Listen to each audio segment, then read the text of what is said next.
क्या आप जानते हैं कि उसामा बिन लादेन को अमेरिका ने ट्रैक कैसे किया था? हुआ ये था कि अमेरिका वालों ने उसामा की फेवरेट कुरियर यानी मैसेंजर का स्यूडो नेम, झूठा नाम पता कर लिया था, जो कि था अबू अहमद अल कुवैती। काफी सर्च के बाद अमेरिका को पता चला था कि अबू अहमद अब्बोताबाद पाकिस्तान में रह रहा है और यूएस की इंटेलिजेंस एजेंसीज उसे ट्रैक करने लग गई।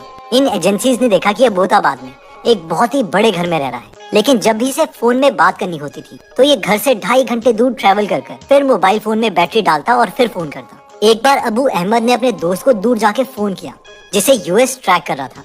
उसका दोस्त अबू से बार बार यही सवाल पूछा था कि तू कहाँ है, क्या कर रहा है। अबू अहमद को इंस्ट्रक्शंस थी कि किसी को कुछ ना बोला जाए, कुछ भी नहीं। लेकिन बहुत बार पूछने के बाद उससे चुप नहीं रहा गया और उसने फाइनली बोल ही दिया। उसने कहा, मुझे जहाँ होना चाहिए मैं वही हूँ, जहाँ पर मैं पहले काम करता था मैं वहीं पर काम करता हूँ। उसके बाद उसका दोस्त फोन में थोड़ी देर तक चुप रहा और फिर उसने कहा, अल्लाह तुम्हारी मदद करे। And that's it. ये पीस ऑफ इन्फॉर्मेशन यूएसए के लिए बहुत ही इंपॉर्टेंट इन्फॉर्मेशन थी, जिसकी वजह से उन्हें पूरा शक हो गया था कि अबू अहमद पक्का उसामा बिन लादेन के साथ ही रह रहा है और उसामा भी उसी घर में है जहाँ पर अबू रह रहा है। और फाइनली हमें पता है कि अमेरिका ने डिसीजन लिया उस घर में जाने का और अपने 2 ब्लैक हॉक चॉपर वहाँ पर भेजे उसामा को मारने के लिए। अब इस केस में अबू अहमद की वो कॉल ट्रैक होना जो उसने अपने दोस्त से की थी और साथ ही में वो साइलेंस मेंटेन ना कर पाना जो उससे कहा गया था, ये सब के लिए अच्छी बात थी जिससे उसामा को ट्रैक किया जा सका। लेकिन अगर अब्दुल साइलेंट रहता तो शायद उसामा को ट्रैक करना मुश्किल था। आज की वीडियो में हम पावर ऑफ साइलेंस देखेंगे कि किसी भी फेमस थिंकर के अकॉर्डिंग कम बोलने से हमें क्या क्या पावर मिलती है। तो साइलेंट रहने का सबसे बड़ा फायदा है कि you can remain ahead of your competitors. Jeff Bezos ने दुनिया का सबसे अमीर आदमी बनने के लिए साइलेंस की पावर को बहुत बार इस्तेमाल किया है। जेफ बेजोस एक गिफ्टेड स्पीकर है, कम्युनिकेट भी बहुत अच्छे तरीके से करते हैं, लेकिन अपने बिजनेस सीक्रेट्स को ऐसे ही रिवील नहीं कर देते क्योंकि उन्हें पता है कि अगर वो अपने सीक्रेट्स शेयर कर लेते हैं तो उनके कॉम्पिटिटर्स उनसे आगे बढ़ सकते हैं। इसके लिए वो क्या करते हैं, एक्चुअली जब अमेज़न ने अपना क्लाउड बिजनेस AWS स्टार्ट किया था तो उन्हें पता चल गया था कि ये बिजनेस अमेज़न के एम्पायर में एक बहुत ही बड़ा बिजनेस बनेगा। ये कोई छोटा मोटा बिजनेस नहीं था, इसलिए उन्होंने कई सालों तक ये बात छुपा कर रखी। पब्लिक कंपनी होने के बावजूद अपनी एनुअल रिपोर्ट्स में उन्होंने इस बिजनेस का कहीं भी जिक्र नहीं किया। उनके शेयर होल्डर्स को भी नहीं पता था कि अमेज़न के क्लाउड बिजनेस से अमेज़न इतने ज्यादा पैसे कमा रहा है। जेफ बेजोस जानते थे कि क्लाउड के बिजनेस में कोई ब्रांड नहीं है, ये तो बस एक टेक्नोलॉजी का बिजनेस है जो कोई भी बड़ी कंपनी कॉपी कर सकती है। लेकिन जेफ ये जानते थे कि अगर वो इस बात को कई सालों तक छुपा लेते हैं कि क्लाउड बिजनेस से अमेज़न बहुत प्रॉफिट कमा रहा है तो कॉम्पिटिटर्स उन्हें कॉपी करने में लेट हो जाएंगे, जिसकी वजह से उन्हें फर्स्ट मूवर एडवांटेज मिल जाएगा और वो बहुत ज्यादा मार्केट कैप्चर कर लेंगे। और एग्जैक्टली हुआ भी यही। जेफ 2015 तक साइलेंट रहे और फाइनली 2015 में अमेज़न ने अपनी एनुअल रिपोर्ट्स में रिवील किया कि उनका क्लाउड बिजनेस उन्हें बहुत पैसे कमा के दे रहा है। और इन रिपोर्ट्स को माइक्रोसॉफ्ट और गूगल ने पढ़ा और वो शॉक्ड रह गए कि क्लाउड इतना बड़ा बिजनेस है। 1 साल के अंदर ही इन दोनों कंपनीज ने भी अपना क्लाउड बिजनेस लॉन्च कर दिया, लेकिन फिर भी ये अमेज़न को पकड़ नहीं पाए। और ये रहा AWS का पाई चार्ट, जिसमें ब्लू कलर अमेज़न का क्लाउड का मार्केट शेयर रिप्रेजेंट कर रहा है, जो है डैम 70.7%। माइक्रोसॉफ्ट है सिर्फ 10.8% में और बेचारा गूगल जो कि टेक जायंट था, उनके पास सिर्फ 2.6% मार्केट शेयर है। I hope the power of silence हमें इससे पता चल गई होगी। नेक्स्ट ताकत जो साइलेंस हमें देती है वो है कि you will achieve the state of ultra focus.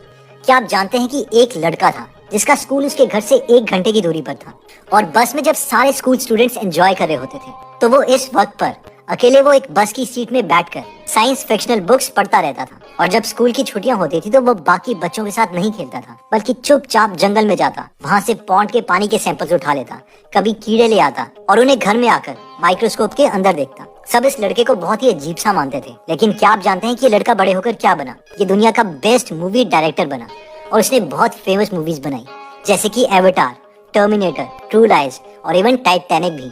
And yes, आपने ठीक गेस किया, ये लड़का है जेम्स कैमरून। जेम्स कैमरून कहते हैं कि लोग मुझे बहुत ही इंट्रोवर्ट मानते थे और एक्चुअली में मैं इंट्रोवर्ट था भी, लेकिन शायद एक अल्ट्रा फोकस वाली स्टेट में पहुंचने के लिए ये क्वालिटी बहुत काम आती है। नेक्स्ट ताकत जो हमें साइलेंस देता है वो है कि you will no yourself much better.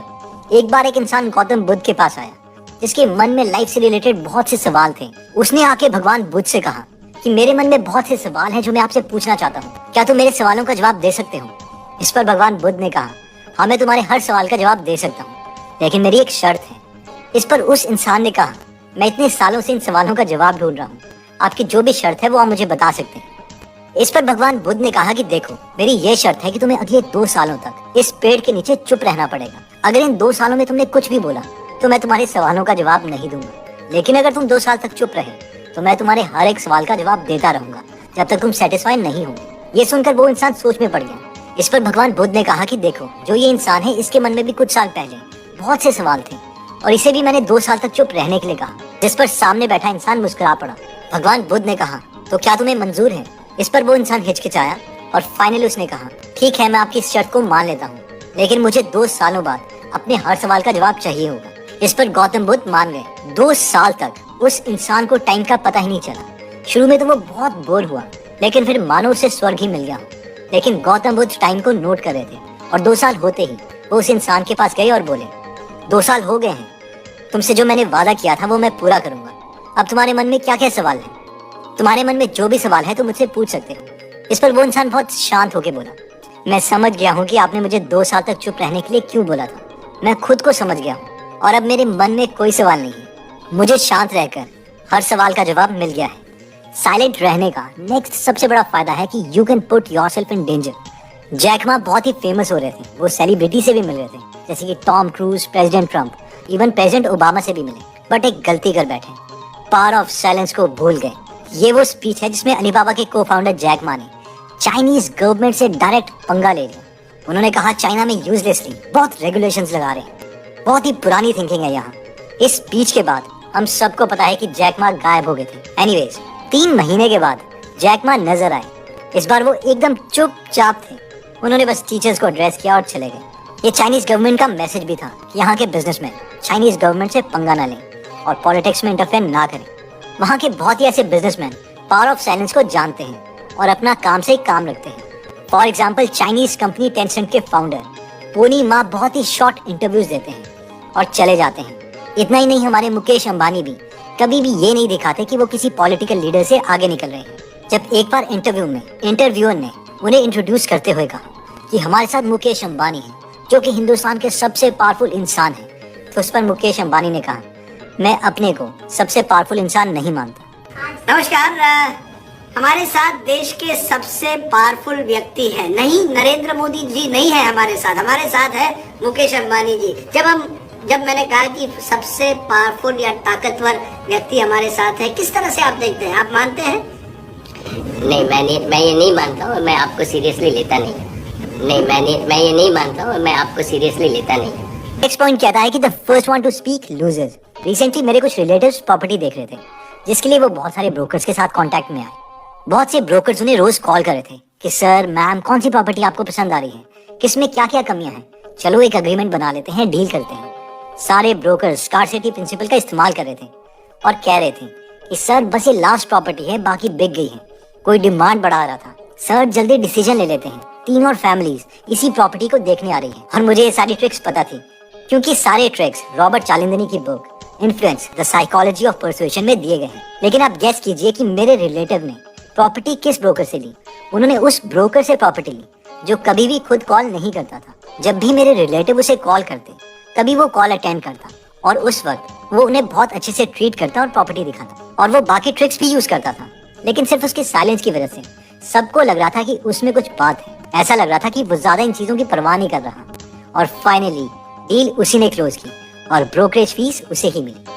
Next point कहता है कि you will know others people intentions. Chanakya का मानना था कि चुप रहने से तुम बाकी लोगों के इंटेंशंस को समझ सकते हो और तुम कभी भी अपने सीक्रेट्स को किसी को गलती से भी नहीं बोलोगे। चाणक्य कभी भी पहले बात करना स्टार्ट नहीं करते थे, क्योंकि चाणक्य चुप रहते थे, इसलिए उनके सबऑर्डिनेट्स को कुछ ना कुछ बोलना ही पड़ता था और चाणक्य बस उन सबकी बात सुनते रहते। ऐसा करने से चाणक्य अपने सारे सबऑर्डिनेट्स की रियल इंटेंशंस को समझ आता कि कौन क्या सोचा है, और अगर उन्हें किसी में भी थोड़ी गड़बड़ी लगती तो उनके बारे में वो और जानकारी इकट्ठा करते। दोस्तों, इस वीडियो में हमने टोटल 6 पॉइंट्स देखे हैं। आप इनका स्क्रीनशॉट जरूर ले लें ताकि बाद में इन्हें रिवाइज कर पाए। इनमें सबसे पहला पॉइंट जो हमने डिस्कस किया था वो था you can remain ahead of your competitors, जिसमें हमने देखा था कि टेक्नोलॉजी कंपनी ना होने के बावजूद अमेजॉन क्लाउड बिजनेस में गूगल और माइक्रोसॉफ्ट जैसे टेक जायंट से आगे निकल गया, क्योंकि वो पावर ऑफ साइलेंस को जानता था। नेक्स्ट पॉइंट में हमने देखा था कि you will achieve the state of ultra focus, जिसमें हमने देखा था कि जेम्स कैमरून टाइटैनिक एवटार जैसी मूवीज इसीलिए डायरेक्ट कर पाए क्योंकि वो अल्ट्रा फोकस स्टेट में थे। नेक्स्ट पॉइंट में हमने देखा था कि you will no yourself much better, जिसमें हमने गौतम बुद्ध की स्टोरी देखी थी कि कैसे कोई इंसान शांत रहकर अपने आप को डिटेल में जान सकता है। नेक्स्ट था you can put yourself in danger, जिसमें हमने जैक मा की स्टोरी देखी थी कि क्योंकि वो साइलेंट नहीं रह पाए जिसकी वजह से उन्हें कई परिणाम सहने पड़े।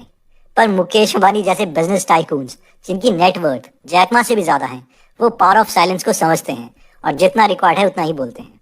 नेक्स्ट पॉइंट था कि the first one two speak loses. इसमें हमने ब्रोकर की स्टोरी देखी थी कि किस तरीके से चुप रहने से दूसरों को लगता है कि हमें कुछ पार है, कुछ मिस्ट्री है। नेक्स्ट पॉइंट था you will know other people's intentions, जिसमें हमने चाणक्य की स्टोरी देखी थी कि कैसे कम बोलने से वो दूसरों की इंटेंशंस को समझ जाते थे।